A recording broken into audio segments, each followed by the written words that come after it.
Laki na naman ang butas ng ilong ng nanay nyo, kaka-explain. Hindi pwede agaw ng bike na hindi kanya. Hindi mapagtanto ang kagalakan ng dalawa kong amo. At pagkatabi ka muna, may dadaan. Nag-report nga ang dalawa kong amo na nasira daw ang bike ni Elijah. At hindi ko madetali kung bakit gano'n na lang ang pagkasira niya. Putol, Madi. Dahil nga walang welder dito, sino mag-welding nito? At kapag winelding man ito, mukhang delikado pa. Walang garantiya kung tatagal din ba. Kaya para matigil na, sinabihan ko na lang na sige, bibili tayo. Gano'n na lang ang siyahan ni Elijah. Aba naman. Aba, at itong kuya humirit din. Gusto rin bilhan ng bike. Aba naman, kuya, hindi pwede yun. Matino-tino pa yung bike mo, anak, kaya pagjagaan mo muna. Ayan, lumalaki na naman ang butas ng ilong ng nanay nyo, kaka-explain. Hindi pwede bumili ng mga bagay-bagay na hindi naman kailangan. At dahil kumbinsido na si Elijah na bibilhan talaga, ayan, nagbibiro pa. At hindi naman mahirap explainan si Kuya Greg, kaya naintindihan din niya. Aba naman, salamat Lord. Pagkatapos ng ilang araw na walang bike si Elijah, aba naman, Madi. Nangaagaw ng bike na hindi kanya.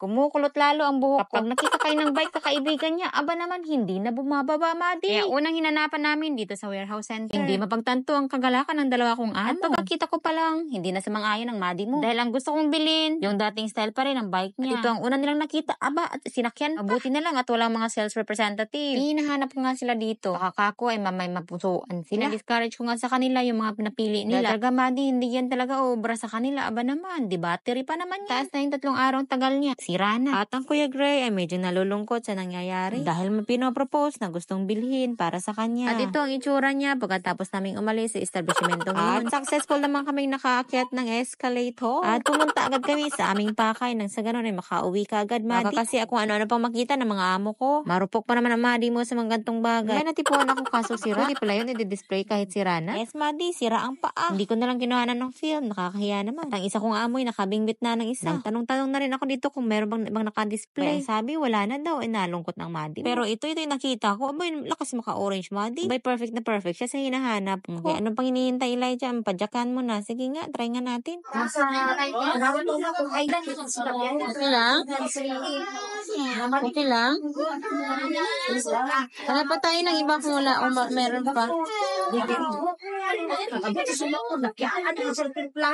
Kay Madi, parang nagustuhan na ng amo ko. Hiyang nahiyang parang nag-enjoy nakakapadyak dito sa mall. Aba naman, anak, baka masita tayo dito. Abay, Madi, hindi na binatagal ng Madi mo. Ito na. Pero anak, tabi ka muna, may dadaan. Nagdesisyon ng Madi mo na ito na talaga ang bibili niya para sa kanya. Abay, isa kong amo panguso. Hindi nang sabitan ng hangarang nguso. Dahil may nakitang scooter. Aba naman, anak, wala sa budget. Kaya padiretso na kami ng counter, Madi. Aba naman. Abay, bibititin ka lang sana, Madi. Dahil baka may masagi pa. Aba naman, anak. Narong move ata ang Madi mo dahil ayaw nang bumaba ng amo ko. Abay, nag-e-enjoy nang magpadyak. Ginawang park ang mall, Madi. Palingon-lingon pa sa likod. Akala mo walang mababanggaan. Sa puntong ito, Madi, ang daming nagka-counter dito sa side na to. Abay, ang daming nakapila, Madi. Abay, sabi ko, kako, anak, punta muna tayo sa iba. Habang naglalakad kami, nag-iisip yung Madi mo na may kailangan akong bilhin na gamit pang tulog namin dahil may butas-butas na yun. Hindi ko maalala kung ano yun. Ibutang na muna, bebe. Hindi ka na muna bike, be.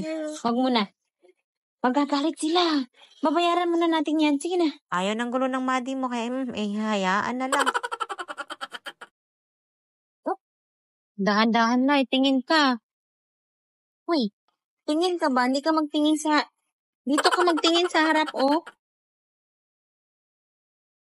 Matings. Asa inyo mga matings, ma'am? Banda mga matings. Good.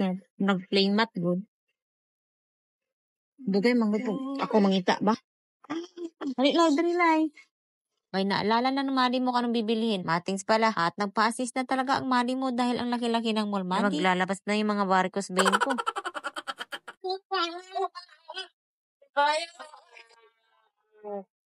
Tingin. Elijah!